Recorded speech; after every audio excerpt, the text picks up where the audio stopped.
Then we have book keeping, accounting and accountancy.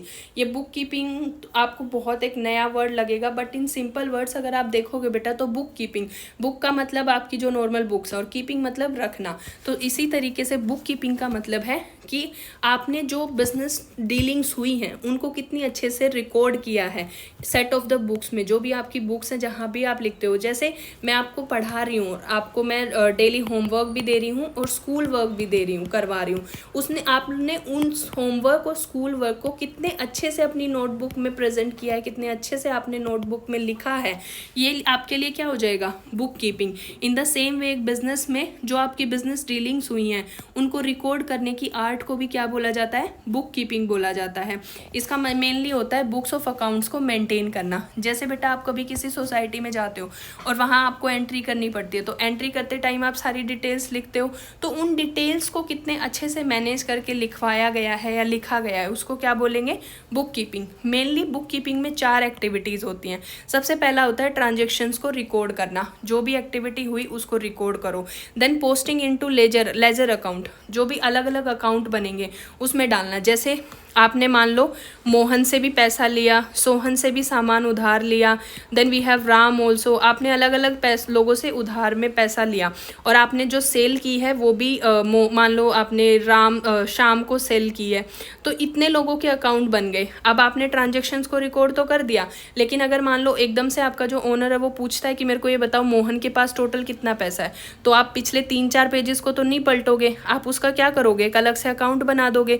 जो different account बनता है उसी को क्या बोला जाता है, लेजर बोला जाता है। देन आप जो लेजर बनाए हैं उनका टोटल करना, देन अकाउंट्स का बैलेंस करना। ये सब चीज़ें किसके अंडर आती हैं, बुक कीपिंग के अंडर आती हैं। ठीक है। Then we have book keeping function जो है वो क्लैरिकल इन नेचर होता है बेटा। जैसे रूटीन जॉब जो होती है, ये रूटीन जॉब होती है बेसिकली, जो रोज का जैसे काम होता है उसमें आता है आपका।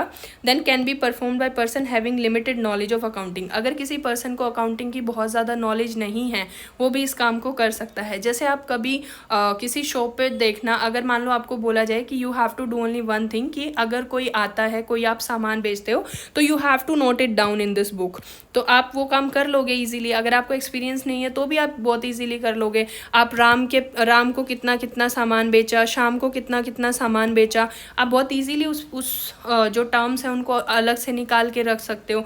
तो इसी तरीके से ये जो है अकाउंटिंग की लिमिटेड नॉलेज भी होगी तो भी आप बुक कीपिंग कर सकते हो। वहीं हम बात करते हैं अकाउंटिंग की, तो अकाउंटिंग बेटा वहाँ शुरू होती है जहाँ बुक कीपिंग ख़त्म हो जाती है। जहाँ बुक कीपिंग ख़त्म, लाइक आपने रिकॉर्ड्स को जर्नल में एंट्री कर दिया, उसके बाद लेजर में पोस्ट कर दिया, वहाँ बुक कीपिंग ख़त्म हो जाती है, लेकिन अकाउंटिंग वहीं से शुरू होती है। इसमें क्या करेंगे, जो डेटा आपने अलग अलग लेजर्स में डाला है उसको समराइज़ करेंगे अलग अलग। जैसे आपने राम को इतना पैसा दिया, शाम को इतना पैसा दिया, या मोहन से आपने इतना पैसा लिया, तो एट द एंड आपका प्रॉफिट और लॉस और लास्ट में बैलेंस शीट, इसमें आप पूरे डेटा को कंपाइल करते हो जिसको बोलते हैं summarising. Then we have analysing and interpreting.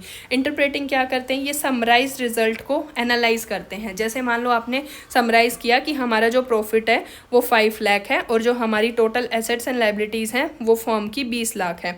तो यहाँ से आपने एनालिसिस किया कि ठीक है हमारा प्रॉफिट जो है वो कितना % है, हमारा जो प्रॉफिट है वो 25% अभी चल रहा है। ये आपने यहाँ से एनालाइज किया और इंटरप्रेट किया।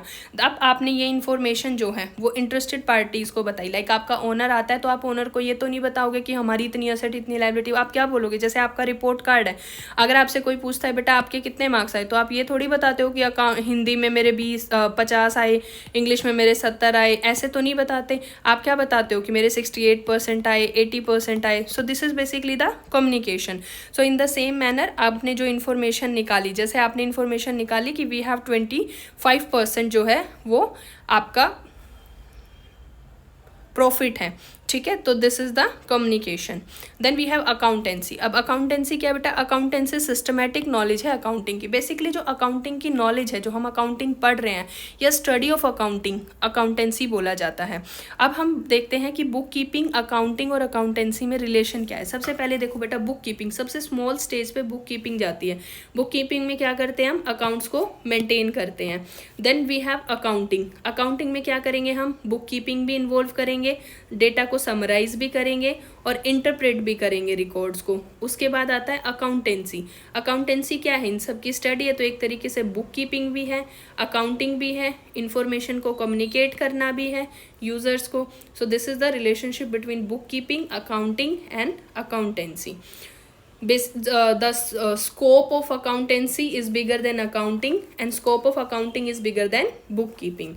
अब डिफरेंस क्या है bookkeeping और accounting में, आपको ऐसे ही करना है because now you have grown up and now you are in 11th class, so you are supposed to write the difference like this. Basis of difference, bookkeeping, accounting, all the differences that we are going to study in next chapters also, you are supposed to do its in this manner only.